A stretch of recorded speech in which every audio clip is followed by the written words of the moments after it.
Assalamualaikum warahmatullahi wabarakatuh. Kepada semua penonton Borak Pak and Mak, anda bersama dengan saya Dr. Hajiah Azuraida Syahadat.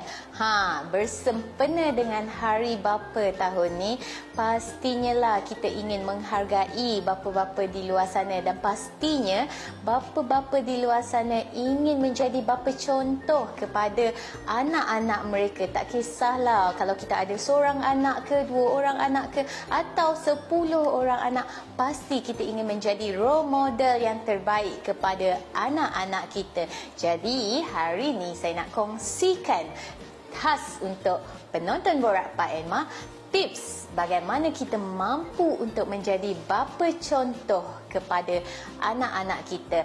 Maksudnya dekat sini dengan mengamalkan apa yang akan saya kongsikan ini, insya-Allah anda akan dilihat sebagai satu role model dan contoh terbaik kepada anak-anak. So formulanya adalah PEK. Untuk menjadi bapa contoh, formula pertama adalah P, parenting, belajar ilmu parenting. Sebagai seorang ayah, kadang-kadang kita rasa ni we were born to be a father, tapi percaya atau tidak, sebenarnya ilmu parenting yang kita ada itu sedikit sahaja. Kita kena harus setiap hari belajar menjadi individu yang lebih baik. Setiap hari belajar bagaimana menjadi bapa yang lebih baik. Kerana apa? Kerana ianya dinyatakan di dalam Al-Quran, walau sebanyak mana pun ilmu yang kita ada, sebenarnya ilmu tersebut sedikit sahaja.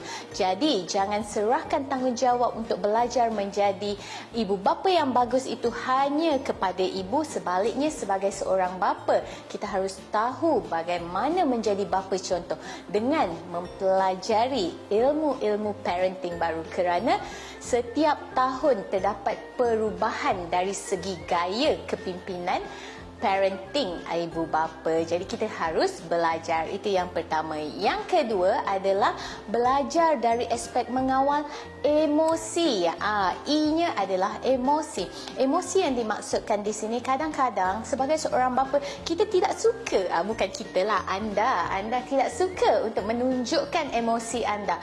Sialah, orang lelaki ni di-associatekan dengan egonya. Jadi dekat sini mungkin jarang untuk kita dengar bapa di luar sana mengucapkan kata kasih, kata sayang, I love you kepada anak-anak mereka. Mungkin emosinya itu tidak berapa dikawal dengan bagus, kan? Jadi di sini sebagai seorang bapa, jika kita mahu menjadi bapa contoh, tunjukkan emosi kasih sayang kita dan simpankan emosi kemarahan kita.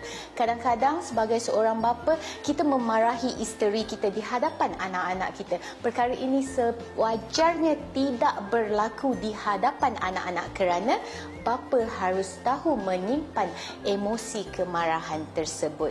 Kerana itu juga bapa dilihat sebagai contoh kepada anak-anak. Jadi belajar kawal emosi, tunjukkan emosi kasih sayang, simpankan emosi kemarahan. Jangan pukul ibu, jangan pukul anak, jangan tunjukkan emosi kesedihan di hadapan anak-anak kita, kerana ia akan mengganggu emosi anak-anak kita secara tidak langsung. Dan yang terakhir sekali adalah K.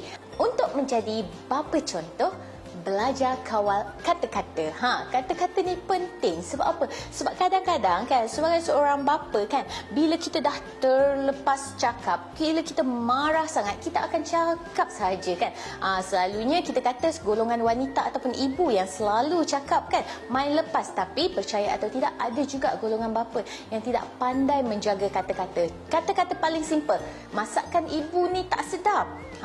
Jaga kata-kata di hadapan anak, kerana kita mahu menjadi bapa contoh kepada anak-anak kita, kan. Walaupun kata-kata tersebut kadang-kadang kita rasa ianya adalah gurauan, namun percaya atau tidak, gurauan tersebut mampu mengguris hati ataupun perasaan individu lain, terutama sekali si ibu ataupun anak-anak. Jadi belajar kawal kata-kata. Jadi ini adalah 3 tips yang insya-Allah jika diamalkan, anda bapa-bapa di luar sana mampu menjadi role model bapa contoh pilihan anak-anak, insya-Allah.